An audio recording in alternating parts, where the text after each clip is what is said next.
Pernahkah kamu membayangkan berpuasa selama 22 jam sehari? Coba bayangin, baru aja buka puasa, udah imsak lagi. Atau berpuasa hanya 4 jam sehari. Wah, kalau ini sih enak ya, puasanya cuma sebentar.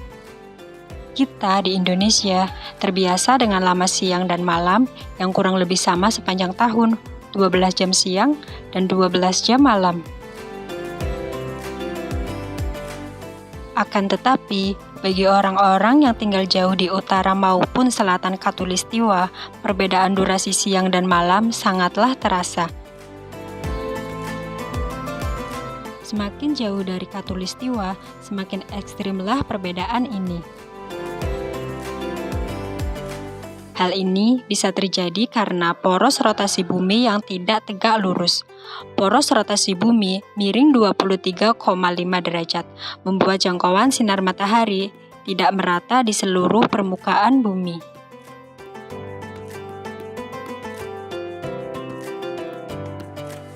Sebenarnya, kita di Indonesia pun bisa mengamati efek dari kemiringan sudut rotasi bumi ini loh.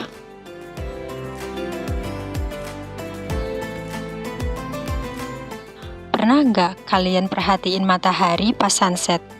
Matahari tidak selalu ada pas di arah barat kan? Kadang agak ke utara ataupun ke selatan.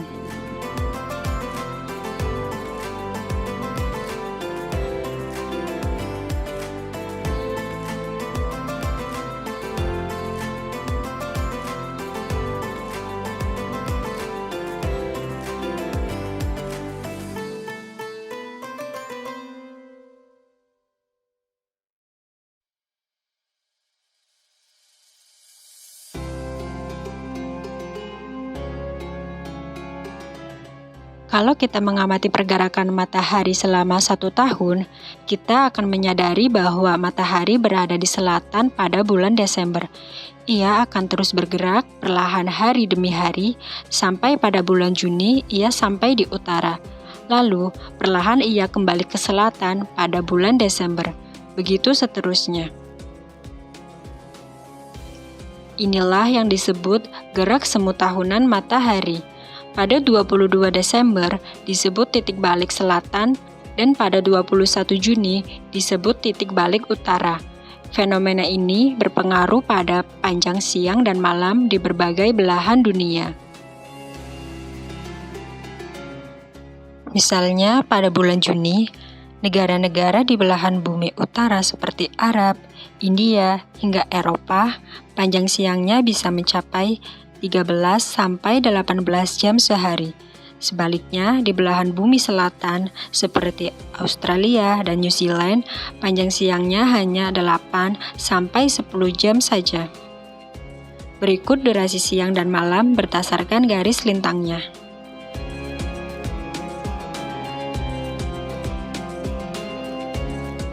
Lalu, apa kaitannya dengan durasi puasa selama bulan Ramadan?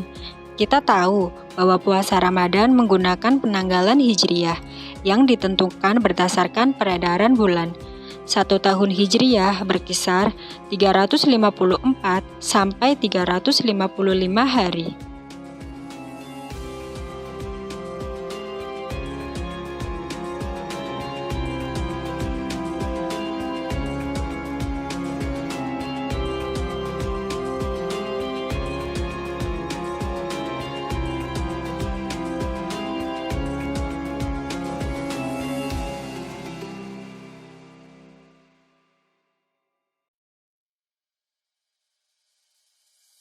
Karena 1 tahun Masehi adalah 365 hari, maka penanggalan Hijriyah akan maju sekitar 10-11 hari setiap tahunnya terhadap kalender Masehi.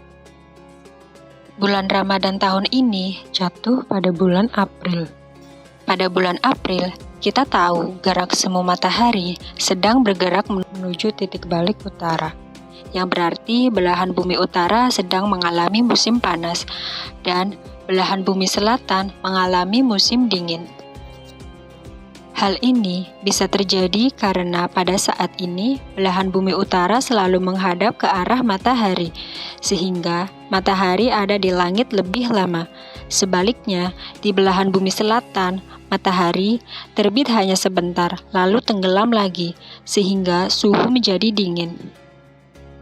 Bagi orang-orang yang hidup di lingkaran kutub utara maupun kutub selatan, efek perbedaan siang dan malam ini sangatlah ekstrim.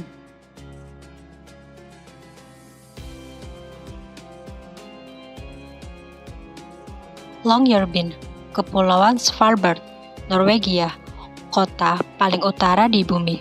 Berada pada 78 derajat lintang utara, Longyearbyen berada di lingkaran kutub utara. Di sini, efek gerak semu matahari benar-benar terasa.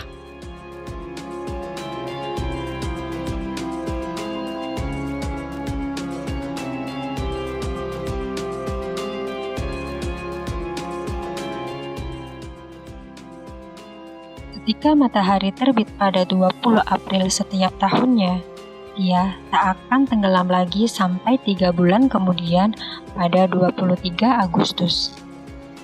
Sebaliknya, ketika matahari tenggelam pada bulan Oktober, ia tak akan terbit sampai 3 bulan kemudian pada bulan Maret.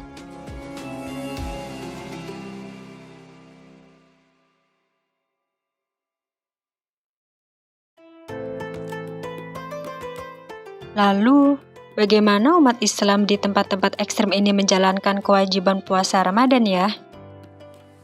Islam adalah agama yang memudahkan. Jadi, walaupun matahari tak tenggelam selama 3 bulan, umat Islam di Longyearbyen masih bisa berpuasa dengan mengikuti waktu puasa di negara Islam terdekat atau bisa mengikuti puasa di kota Mekkah.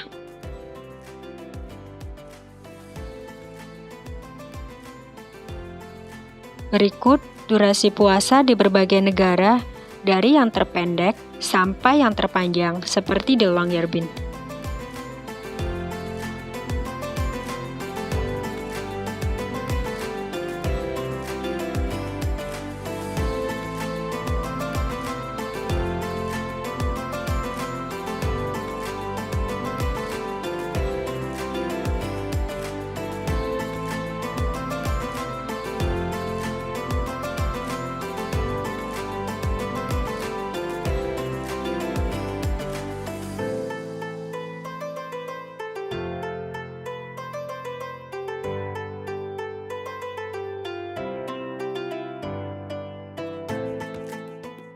Terima kasih sudah menonton video ini.